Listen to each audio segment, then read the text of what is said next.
Olá, pessoal! Na ordem do dia de hoje, conversa com o advogado e professor Lucas Reis, especialista em previdência, para comentar uma notícia que deixou muitos professores confusos. Olá, Lucas, tudo bem?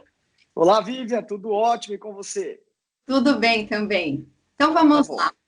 Lucas, o STF decidiu que o fator previdenciário incida sobre a aposentadoria dos professores por tempo de contribuição, mas para quem se aposentou antes da reforma.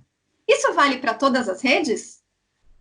Pois é, excelente pergunta, Vivian. Isso não vale para todas as redes, tá? É importante a gente saber que o Supremo Tribunal Federal decidiu, no último dia 5, sobre o regime geral de previdência social.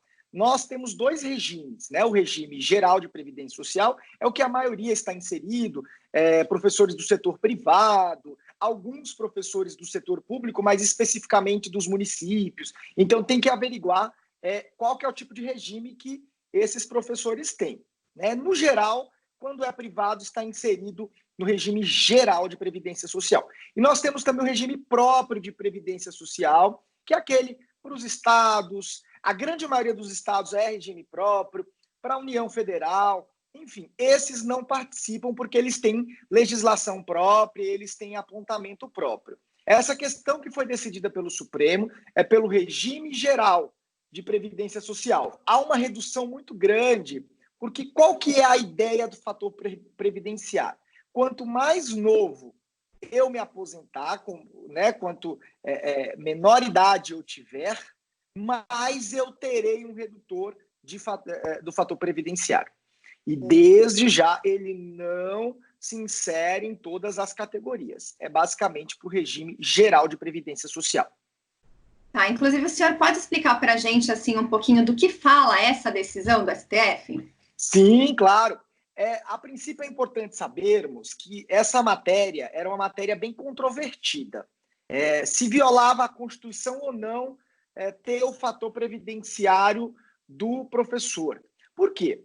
O professor, a gente sabe que é uma categoria especial, inclusive eles se aposentam com menor idade, né, com tempo de contribuição menor também, mulheres com 25 e homens com 30.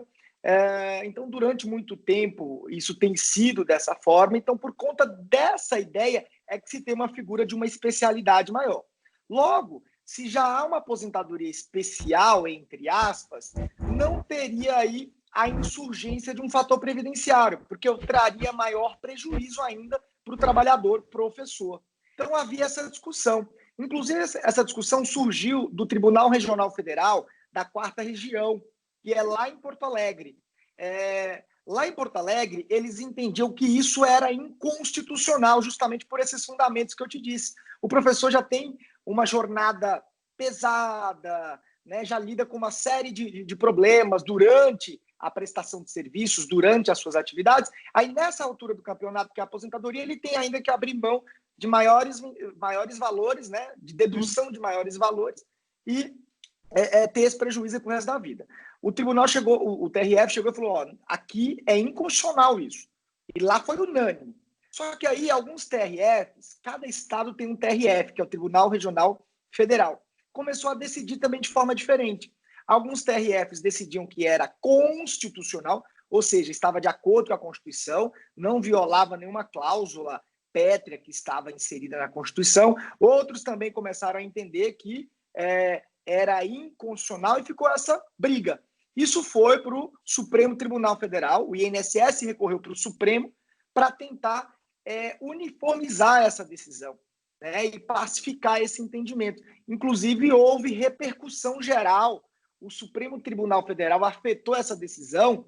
Quando eu digo afetar, é porque mandou para o pleno do tribunal para julgar como uma matéria importante. Quando a matéria é de repercussão geral, é porque ela tem uma relevância social e uma relevância econômica muito grande na sociedade. Uhum. E aí o Supremo já tinha decisões nesse sentido, entendendo que para o regime geral, o professor se igualava às demais categorias, e por conta disso falou que não haveria nenhuma irregularidade, nenhuma inconstitucionalidade, e que ele estava na vala comum, né? Quando eu digo ele, o professor, estava na vala comum e teria aí a insurgência e a submissão do fator previdenciário. Há quem critique muito, né, Vivian, essa questão, essa decisão do Supremo Tribunal Federal, porque em tese também violaria a dignidade da pessoa humana, porque o professor teve muito desgaste durante todo esse período. E só para você ter uma ideia, essa redução do fator previdenciário reduz em até 30% o valor que o professor recebia. Nossa. Eu vou dar só um exemplo aqui. Você sabe que advogado não é muito bom de conta, né? A gente só sabe calcular 30%, mas eu vou me meter aqui. É óbvio que é um valor bem por cima, bem genérico. Mas digamos que o professor recebesse aí R$4.000 por mês, ele tivesse uma carga horária boa e tivesse contribuído durante todo esse período com 4 mil. E esse seria o salário de contribuição dele. Quando ele se aposenta, além de calcular, além do cálculo ser feito com base em algumas contribuições que ele teve, não são com base em todas, há uma redução na prática de 30%. Então, imagina R$4.000 menos 30%. A vida toda eu tive despesas em cima daquele valor de 4 mil. Então, acredito que reduz aí quase R$2.000, né, aproximadamente. Olha, é um peso muito grande, muita coisa. Com certeza. Então, por isso que havia essa controvérsia toda. E eu penso que, muito embora o Supremo tenha decidido, e isso vincula todo o Brasil, nós ainda podemos ter recurso para o Pleno do Supremo. Então, o Supremo Tribunal Federal pode, inclusive, voltar a avaliar essa decisão novamente. Tomara, né? Vamos aguardar.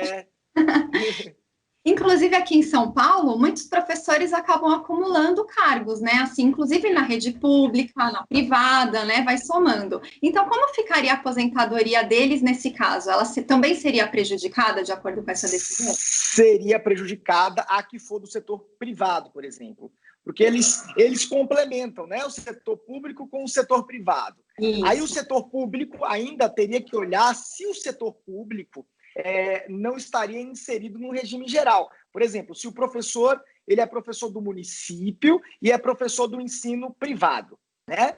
Digamos que esse município está inserido no regime geral de previdência social. Então, em tese, se ele se aposenta por tempo de contribuição, ele vai ter a redução tanto no ensino do regime geral do município quanto no privado. Então, ele terá 2 prejuízos.